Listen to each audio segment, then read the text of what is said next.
बाबरी मस्जिद, राम मंदिर देश का एक ऐसा विवादित मुद्दा रहा है जिसे लगभग 27 साल लगे सुलझने में और बहुत से सांप्रदायिक दंगे हुए। हजारों लोग उन दंगों की भेंट चढ़े और जब भी इस केस की सुनवाई न्यायालय में हुआ करती तो ये देश एक दहशत के साए में रहता। इस देश की जनता दहशत के साए में रहती और लगभग 27 साल के बाद जब सुप्रीम कोर्ट का फाइनल फैसला आया तो उस फाइनल फैसले का स्वागत दोनों पक्षों ने करा और देश में एक शांति व्यवस्था बनी रही। लेकिन अभी राम मंदिर बनाने के दौरान जो खुदाई चल रही है उसमें कुछ अवशेष मिले हैं जिसे बौद्ध धर्म के अवशेष बताए जा रहे हैं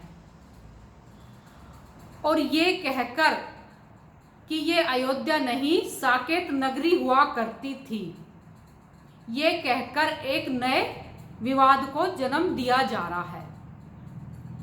तो मैं उन लोगों से पूछना चाहती हूँ 6 दिसंबर 1992 से पहले कहाँ थे आप लोग? क्या आप इस देश में नहीं रहते थे? या आप सामाजिक कार्य नहीं कर रहे थे? क्या इस देश में उस समय न्यायालय नहीं थे? क्या आपको न्यायालयों पे विश्वास नहीं था? या आप लोग मुस्लिमों से डरते थे? आपको डर था कि अगर हमने बाबरी मस्जिद को बौद्ध मठ बताया तो मुस्लिम हमारा बहुत बुरा हाल करेंगे? या एक और मेरा सवाल है, क्या आपको इतना ज्ञान नहीं था या क्या आपने इतिहास नहीं बनाया था? क्या आपने इतिहास नहीं पढ़ा था? जो आपको पता ही नहीं था कि ये अयोध्या है या साकेत नगरी है? एकदम से आपको इतना ज्ञान कहाँ से आ गया कि अयोध्या आपको साकेत नगरी लगने लगा? और जो अवशेष निकल रहे हैं वो बौद्ध धर्म के अवशेष लग रहे हैं आपको। तो मैं ये जानना चाह रही हूं आप लोगों से, आप 27 साल के बीच में जो समय बीता तब कहाँ थे आप लोग? और 6 दिसंबर 1992 से पहले कहाँ थे आप लोग? तब क्यों नहीं आप लोगों ने दावेदारी करी कि ये साकेत नगरी है?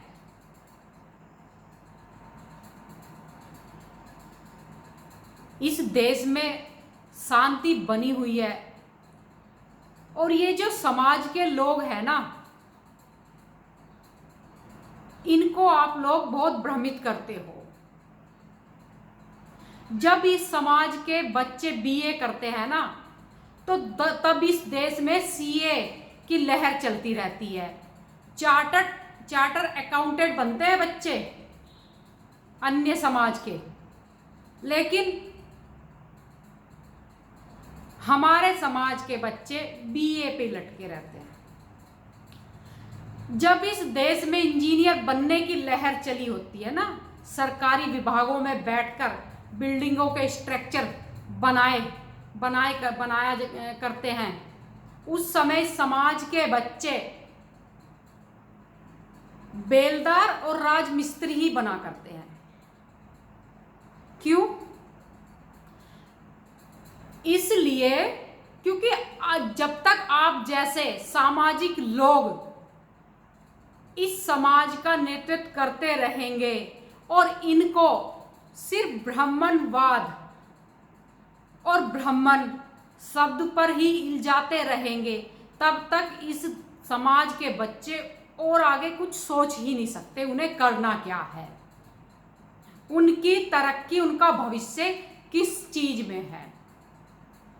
आप लोग ब्राह्मणवाद की बात करते हो। तो ब्राह्मण तो पूरा देश ही है, हर एक जाति में ब्राह्मण है। मैं ये भी जानना चाहती हूँ, आप कौन से ब्राह्मणवाद की बात करते हो, कौन से पंडितों की बात करते हो? वो जो मंदिरों में बैठे हैं, जिन्हें हम पुजारी साधु बोलते हैं, उनकी बात कर रहे हो, या उन पंडितों की बात कर रहे हो? आप लोग उन ब्राह्मणों की बात कर रहे हो जो प्रशासन से लेकर शासन तक बैठे हैं, सरकारी सिस्टम में बैठे हैं, उन पंडितों की बात करते हो क्या आप लोग? या उन पंडितों की बात कर रहे हो जो अपना ज्ञान अर्जन करके हर एक जाति में बैठे हुए हैं? कौन से पंडितों की बात आप लोग करते हो? पहले तो आप लोग ये क्लियर कर दो कि आप कौन से ब्राह्मणवाद पर कटाक्ष करते हो। आपने समाज को, इस देश को बहुत ज्यादा भ्रमित कर रखा है, सिर्फ पंडित और ब्राह्मण के नाम पर ही।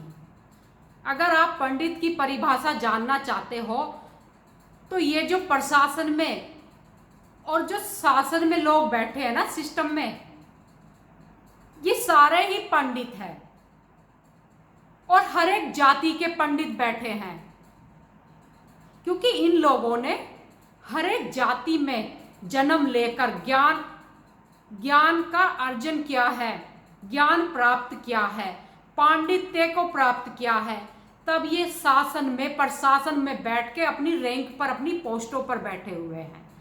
तो ये सारे ही पंडित हैं। तो आप कौन से पंडितों की बात करते हो, मुझे ये बताइए पहले। या खाली समाज को भ्रमित करने का ही काम चल रहा है? इस समाज के बच्चों को कभी आपने अपना टारगेट अचीव करने का कोई सुझाव दिया है? या इनका टारगेट क्या है, ये भविष्य में क्या बनना चाहते हैं? कभी आपने ये सुझाव दिया है? हाँ, एक सुझाव जरूर दिया है जो हमेशा चलता है। पंडितों ने ये कर दिया, पंडितों ने वो कर दिया, पंडितों ने हमें ऐसे मार लिया। और अब एक नए विवाद को, बाबरी मस्जिद को तो आप साकेत बता नहीं पाए। जब सब कुछ ही सुलझ गया, देश में शांति बन गई और एक मंदिर का निर्माण होने लगा, तब आपको साकेत नगरी नजर आई। क्या चाहते हो आप लोग? मैं जानती हूं आप लोगों की पॉलिसी, और बहुत अच्छे से जानती हूं।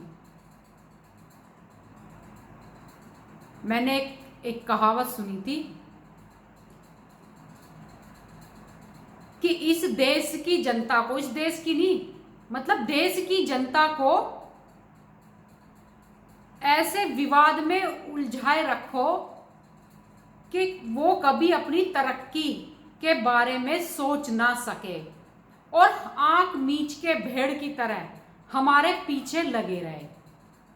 तो वही एजेंडा आप लोगों का भी है कि इस समाज को कुछ मत सोचने दो, सिर्फ इसे ब्राह्मणवाद पर ही जाकर रखो, ताकि ये हमारी बात हमेशा सुनते रहे और हमारे पीछे लगे रहें और हम इन लोगों का नेतृत्व करते रहे हमेशा। तो ये तो खैर चलेगा नहीं आगे, ये तो खत्म होएगा। अब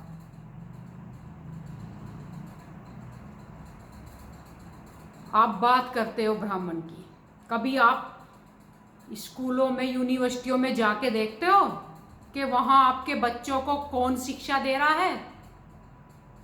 क्या कभी आप हॉस्पिटलों में जाके देखते हो कि वहां पर आपका इलाज कौन कर रहा है? आप क्यों नफरत का जहर घोल रहे हो? और खाली नफरत का जहर नहीं, आप इस देश का अपमान करते हो, इस देश के नागरिकों का अपमान करते हो। जो सभी जाति में पैदा होकर ज्ञान प्राप्त कर कर पंडित बने हैं ना, पांडित्य को प्राप्त होकर शासन प्रशासन में अच्छी अच्छी रैंकों पे अपनी कुर्सियों पर बैठे हो ना, उन सबका आप लोग अपमान करते हो। ब्राह्मणवाद को कोस के, पंडित को कोस के आप लोगों ने एक ठेका ले रखा है इस समाज को भ्रमित करने का। कब सोचेगा ये इस समाज के बच्चे कब सोचेंगे कि हमें व्यापार बिजनेस करना है? नहीं, सोचने कहाँ दोगे आप लोग। आप लोग तो जहां से व्यापार शुरू होता है वहीं पर टारगेट आंख लगा के बैठे हो। यही हमारे दुश्मन है, यही हमारे दुश्मन है। पॉजिटिव सोच तो बिल्कुल इन बच्चों के दिमाग से आप लोगों ने निकाल दी है। तो ना तो हमारा दुश्मन पंडित है, ना हमारा दुश्मन कोई और है। हमारा दुश्मन और हमारे बच्चों का दुश्मन, इस समाज का दुश्मन तो आप जैसी घृणित सोच के लोग हैं जो इस समाज को सबसे मिलने नहीं दे रहे। आप लोग हैं, आप लोग और कोई इस समाज को गुलाम नहीं बनाना चाह रहा। आप लोग इस समाज को गुलाम बनाना चाह रहे हो, इस समाज के बच्चों को गुलाम बनाना चाह रहे हो, क्योंकि आप लोग चाहते हो जो तोड़ मोड़ के हम इतिहास बनाते हैं घिसा पिटा, वही इतिहास ये पढ़े और इतिहास ये जान ना पाए। आप हर रोज एक नया इतिहास बनाकर पेश करते हो। आप रामायण महाभारत को काल्पनिक बोलते हो, लेकिन उसी को ही पढ़कर उसी में से ही इतिहास बनाते हो और उसी को पेश करते हो। जब कॉमिक्स बुक है, काल्पनिक है, तो फिर क्यों पढ़ते हो और क्यों उसी का इतिहास पेश करते हो तोड़ मोड़ के? सिर्फ आपके चेहरे से नकाब हटाना की जरूरत है। और मैं जानती हूं मेरे पीछे बहुत सारे लोग लगे हुए हैं कि ये क्यों आ गई इस समाज को समझाने। अरे ये समाज तो भेड़ है, अगर एक आगे गधा भी चल जाएगा ना उसके पीछे चल देगा। और ये लड़की आ गई इस समाज को समझाने। मुझे पता है बहुत लोगों के मिर्ची लग रही है, लेकिन मेरा कार्य समझाने का है, वो मैं करती रहूंगी। मुझे कोई फर्क भी नहीं पड़ता कि मेरा राजनीतिक कैरियर बढ़ेगा या गिरेगा, मुझे कोई फर्क नहीं पड़ता। मुझे सिर्फ ये फर्क पड़ता है जब मेरे समाज या ये देश के नागरिकों का अपमान होता है, इस देश का अपमान होता है, इस देश में फूट डालने की बात करी जाती है, तब मुझे फर्क पड़ता है।